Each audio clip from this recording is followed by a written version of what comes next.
Hello बच्चों, इस video में हम लोग पढ़ने वाले हैं बहुपद के शून्यकों का ज्यामितीय अर्थ। यह वीडियो जो है पार्ट सेकेंड है। इसको अच्छे से समझने के लिए आप पार्ट वन को जरूर देख लेंगे। इसके अंतर्गत हम लोग जानने वाले हैं द्विघात बहुपद के शून्यकों का ज्यामितीय अर्थ। किस बहुपद के? द्विघात बहुपद के।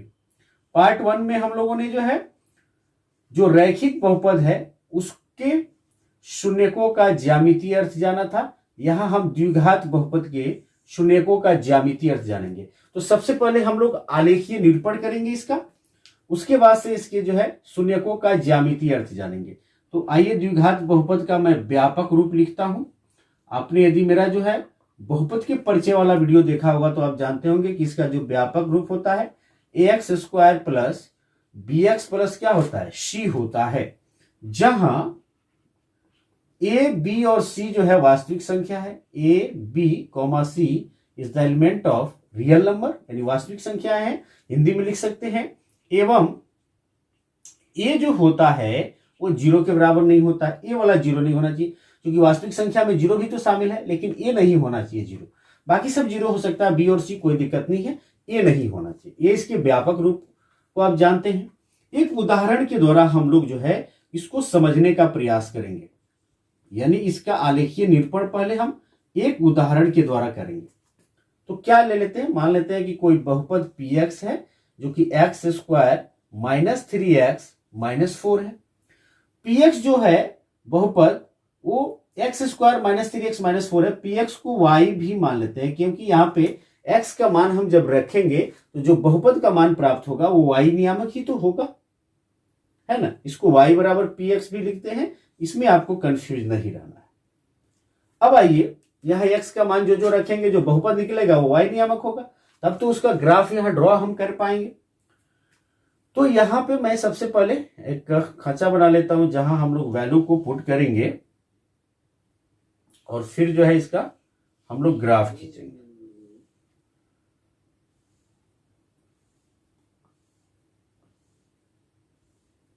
मैंने जो है एक खांचा ये बना लिया, यहां x लिख देंगे और यहां लिख देंगे y बराबर px। एक एक करके मान रखेंगे यहां पे। तो -2 से हम रखना शुरू करेंगे, p -2, यहां x के जगह पे -2 रखिए। फिर देखिए कि क्या मान आ रहा है। तो -2 का स्क्वायर -3 इंटू -2 -4, -2 का स्क्वायर करेंगे तो हो जाएगा 4, माइनस माइनस में गुणा होगा तो प्लस हो जाएगा, और 3 दूनी 6 -4 प्लस 4 और -4 कैंसिल, यानी ये क्या आ गया 6। तो जैसे ही हमने x का मान -2 रखा, px का मान आ गया 6।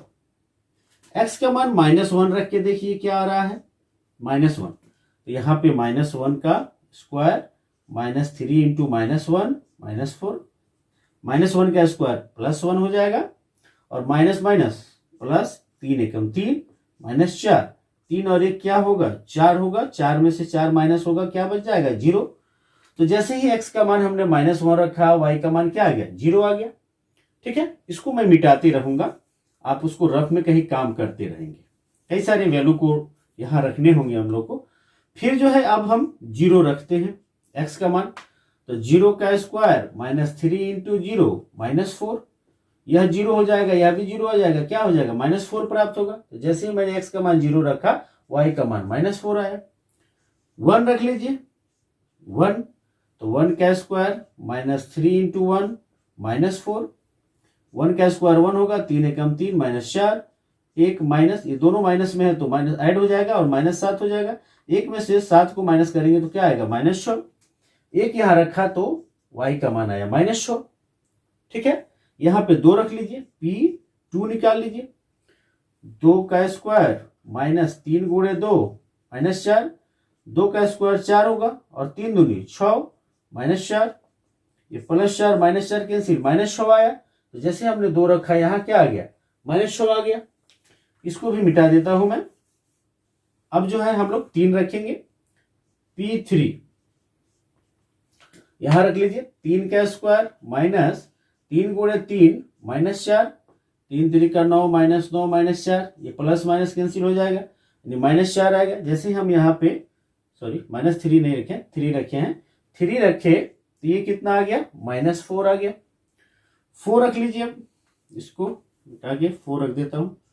4 यहाँ पे 4 का स्क्वायर -3 × 4 -4, 4 चौका 16, 4 तिया 12, -4, 16 -16, -12 -4 -16, 16 में से 16 जाएगा, क्या हो जाएगा, 0। तो जैसे हमने यहाँ 4 रखा तो यहाँ पे जो px का मान यानी y का मान है वो कितना आ गया, 0 आ गया।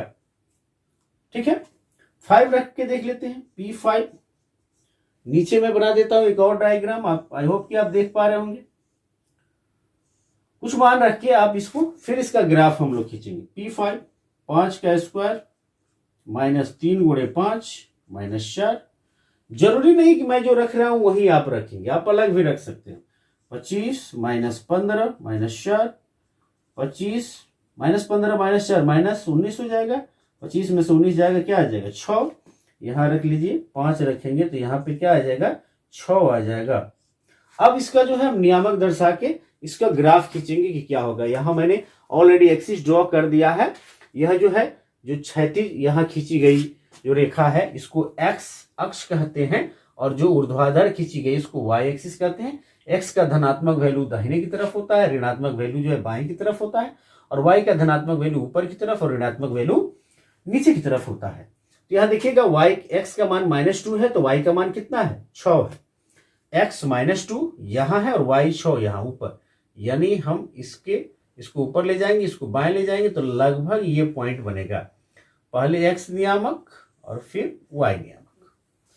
x -1 और y 0, -1 और 0 यही है, क्या है, -1, 0।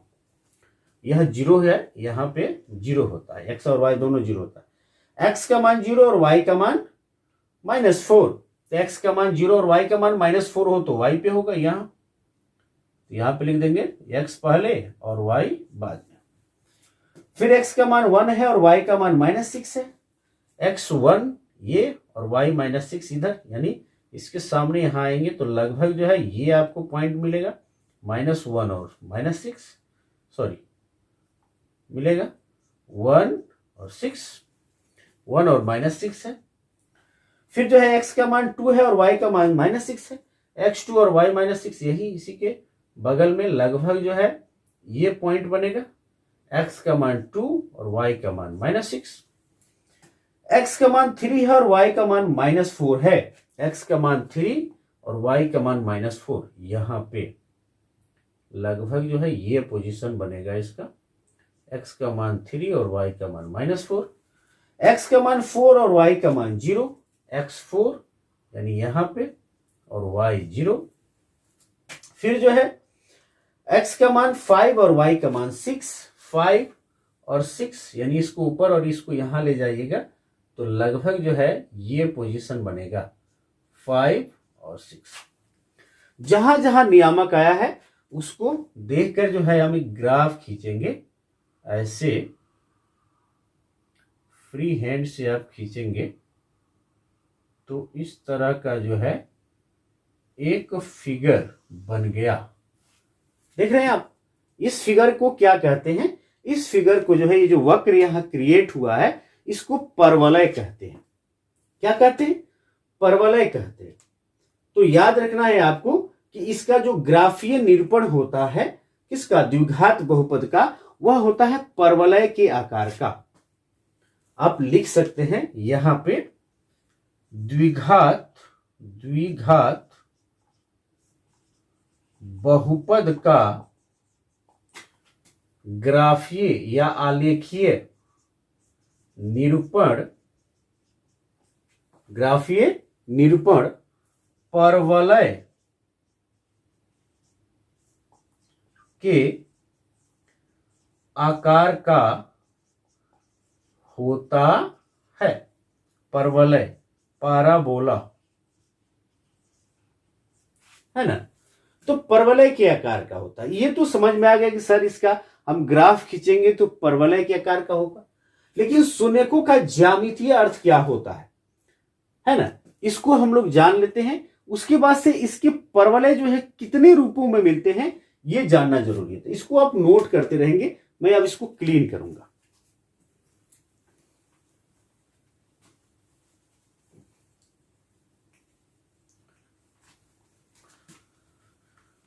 यहां जो है अब बात करेंगे हम लोग इसके शून्यकों का। तो बता दें आपको, पहले मैं बता देता हूं कि इसके ये जो परवलय के आकार का इसका जो मिला हुआ है ग्राफीय निरूपण, इसके क्या क्या कंडीशन बनते हैं। देखिएगा ये जो है, अब मैं इसको रफ करूंगा। यह परवलय जो ऊपर की तरफ मुंह खुला हुआ है, इसका ऐसा भी केस होता है कि ये नीचे की तरफ भी मुंह खुल जाएगा। यानी ऐसे यदि एक्सिस है तो ये नीचे की तरफ ही मुंह खुला हुआ मिलेगा ऐसे। तो सवाल खड़ा होता है कि सर कब ऊपर की तरफ आता है मुंह खुला हुआ रहता है और कब नीचे की तरफ मुंह खुला हुआ रहता है ना। तो याद रखिएगा कि ऊपर की तरफ कब खुला हुआ रहेगा, जब ए जो है ग्रेटर देन 0 हो, यानी यह जो ए है वह धनात्मक हो। क्या हो? धनात्मक हो। तथा एक चीज और याद रखिए, B square minus 4ac greater than 0 हो। अब B square minus 4ac greater than 0, यह जो होता है विवेचक होता है, द्विघात समीकरण के अंतर्गत इसको पढ़िएगा। यह इसके बारे में थोड़ा सा आप संक्षेप में जान लीजिए।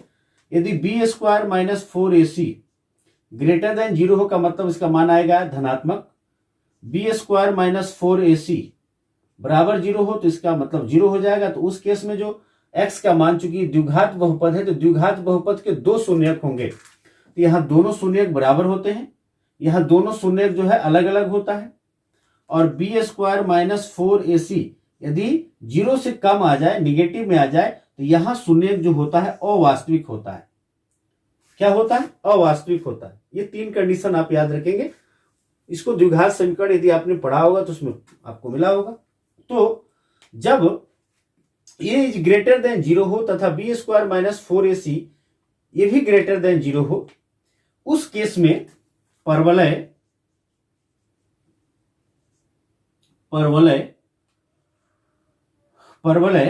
ऊपर की ओर, एक पहला केस है खुला रहता है, इसको मैं मिटा देता हूं, ऊपर की ओर खुला रहता है। दूसरा क्या केस बनेगा? जब ए इज लेस देन 0 हो, निगेटिव हो, यहां जो ए है वो निगेटिव हो। जैसे कोई भी ले लेते हैं, -2x स्क्वायर -3x + 4 है ना, ये हो जाए तो उस केस में क्या होगा, तथा ये बी स्क्वायर -4ac ये ग्रेटर देन 0 होना चाहिए, ये वास्तविक होना चाहिए। उस केस में परवलय नीचे की ओर खुला होगा या खुला रहता है। परवलय का जो मुंह होगा वो नीचे की तरफ, इस तरह का फिगर बनेगा। क्लियर है? अच्छा, और भी स्थितियां क्रिएट होती है। तीसरा केस मैं यहां बता दूं, देखिएगा यहां छोटा सा मैं हम ड्रॉ कर लेते हैं। ऐसी स्थिति भी आती है x(x') y(y') कि सिर्फ जो है एक जगह पर, जैसे यहां एक जगह पर टच किया और नीचे है, या ऊपर की तरफ ही है लेकिन एक जगह पर टच किया और ऊपर है, एक जगह, सिर्फ एक ही हल हो रहा है इसका। तो इस केस में याद रखिए कि जब एक ही हल हो, नीचे हो या ऊपर हो, तो जब a इज ग्रेटर देन 0 तथा बी स्क्वायर -4ac बराबर 0 हो, तब परवलय सिर्फ क्या करेगा जी? तो सिर्फ जो यहां इस केस में आप ये भी लिख सकते हैं, परवलय का जो ऊपर की ओर खुला रहेगा तथा दो बिंदुओं पर प्रतिच्छेद करेगा, यहां आप इंक्लूड कर सकते हैं। है, इस केस में आप दूसरे नंबर में इंक्लूड कर सकते हैं कि परवलय नीचे की ओर खुला होगा तथा दो बिंदुओं पर प्रतिच्छेद करेगा। और जब एज ग्रेटर देन 0 हो, यानी ए का मान तो धनात्मक हो, कोई दिक्कत नहीं है, लेकिन जो डी है ना, ये जो बी स्क्वायर माइनस 4ac, वह 0 हो। कहने का मतलब है इसके शून्यक बराबर आए, जो इसके शून्यक हो एक ही हो। तो परवलय सिर्फ एक्स अक्ष को एक बिंदु पर स्पर्श करता है तथा ऊपर की ओर खुला रहता है, यानी उसका मुंह जो है ऊपर की ओर होगा। इस तरह का फिगर क्रिएट होगा, ऊपर की तरफ इसका मुंह रहेगा। और यदि नीचे हो जाए तो क्या होगा, इसका उल्टा लिख देंगे। 4 नंबर जो यहां केस बनेगा, जब a इज लेस देन क्या हो, 0 हो, a का मान जो है 0 से छोटा हो, तथा बी स्क्वायर माइनस 4ac बराबर 0 हो, तब परवलय का मुंह या परवलय नीचे की ओर खुला रहता है एवं एक्स अक्ष को सिर्फ एक बिंदु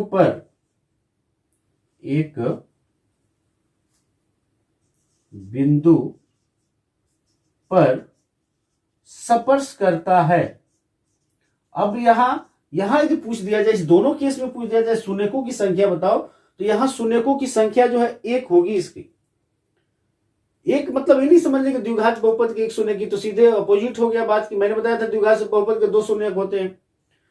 एक होने का मतलब जो है एक ही शून्यक आएगा जो 2 अलग अलग मान उसके आएंगे। जैसे मैं यहां पे एक एग्जाम्पल कोई लिख दूं, यह जगह दिखाई दे रहा है। जैसे मैंने यहां लिख दिया 4x स्क्वायर माइनस 4x और प्लस 1। इस केस में जब आप x का मान पुट करिए तो 1/2 आएगा।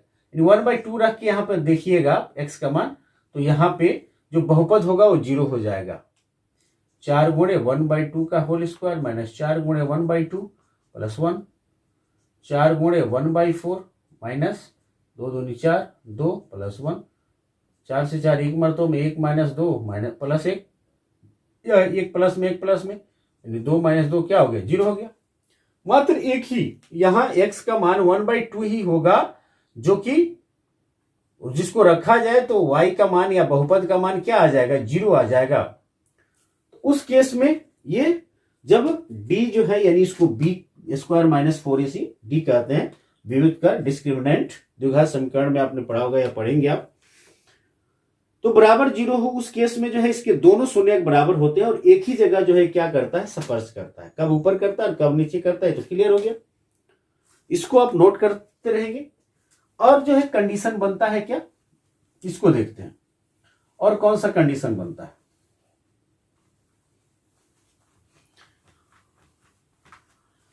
इस तरह का भी आपको मिलता है द्विघात बहुपद का जो है ग्राफीय निरूपण। ग्राफ जब खींचेंगे तो ऐसे भी मिलता है। ये ऊपर की तरफ खुला तो है, लेकिन x को कहीं भी ना टच स्पर्श कर रहा है, ना ही प्रतिच्छेद कर रहा है। तो लिखेंगे ये 5वां, जब a इज ग्रेटर देन 0 हो तथा B square minus 4ac less than 0 हो, यानी निगेटिव में आ जाए हो, तब परवलय ऊपर की ओर खुला होगा, लेकिन x अक्ष को ना ही प्रतिच्छेद करेगा और ना ही स्पर्श, यानी यहां पे शून्यक नहीं होगा कुछ भी। ये हायर क्लासेज में आपको जानना है यहां सिर्फ इसको जान के याद रखिएगा। 6 में इसका फिर वही उल्टा, यहां नीचे की तरफ ऐसे हो तो ये क्या होगा, यहाँ निगेटिव होगा। जब ए लेस देन क्या हो, 0 हो, तथा बी स्क्वायर माइनस 4ac ये भी लेस देन क्या हो, 0 हो, तब परवलय जो है नीचे की ओर खुला रहा, लेकिन एक्स अक्ष को ना ही प्रतिच्छेद करेगा और ना ही स्पर्श करेगा। तो यहां जो शून्यक होंगे वो क्या होगा, 0 होंगे, यहां कोई शून्यक नहीं होगा। तो ठीक है, ये तो बात हमने कर लिया। अब जो है इससे क्या हमको निष्कर्ष निकला, इसके शून्यक को लेकर, यानी द्विघात बहुपद के शून्यक को लेकर, चूंकि हम लोग का हेडिंग जो हमने दिया है वो दिया है बहुपद के शून्यकों का ज्यामितीय अर्थ। तो मीनिंग क्या निकला भाई, शून्यक को लेकर क्या अर्थ निकला। तो इन सभी चीजों से कंक्लूजन अभी देखा हम क्या निकला, कंक्लूजन यही निकला कि पहला केस में हमने बात किया कि भाई पहले और दूसरी स्थिति में देखा कि दो बिंदुओं पर जो है क्या करेगा, एक्स अक्ष को प्रतिच्छेद करेगा तो 2 शून्यक होंगे। और फिर आगे की 2 स्थितियां 3 और 4 नंबर में हम लोगों ने पाया कि जो है सिर्फ जो है एक बिंदु पर स्पर्श करेगा तो वहां 1 शून्यक होगा, और एक कंडीशन और आया जहां कोई शून्यक नहीं होगा। तो यहां से जो है जो इसका निष्कर्ष निकलता है वह यह निकलता है कि द्विघात बहुपद के शून्यकों की अधिकतम संख्या 2 होती है। क्या होती है, 2 होती है, तथा वे शून्यक उन बिंदुओं के यक्स नियामक हैं जहां y बराबर या px बराबर ax square plus bx plus c को निरूपित करने वाला परवलय x अक्ष को प्रतिच्छेद करता है। यानी अधिकतम इसके शून्यकों की संख्या 2 होगी।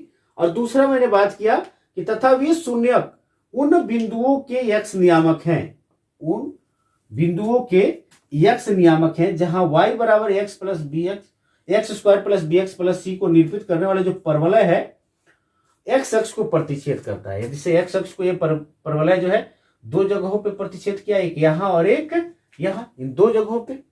तो इसी का एक्स नियामक ले लीजिए। यानी यहां पे शून्य की बात करें इस केस में तो शून्य क्या क्या है बाबू, एक तो यहां -1 हो गया और दूसरा यहां एक्स का मान क्या है 4 हो गया, यही तो शून्यक हो गया इसका। तो इस तरह से जो है इसके शून्यकों का ज्यामितीय अर्थ भी हम लोगों ने यहां पे दिखा दिया। तो आई होप कि आपको समझ में आया होगा। यदि जो है कहीं आप परेशान हुए हैं, कोई टॉपिक ऐसा है यहाँ पे समझ में नहीं आया है तो आप कमेंट जरूर करेंगे। Thank you for watching this video guys. इसके 3rd पार्ट में हम लोग जो है त्रिघात बहुपद के शून्यकों के ज्यामितीय अर्थ को जानेंगे। Okay, thank you.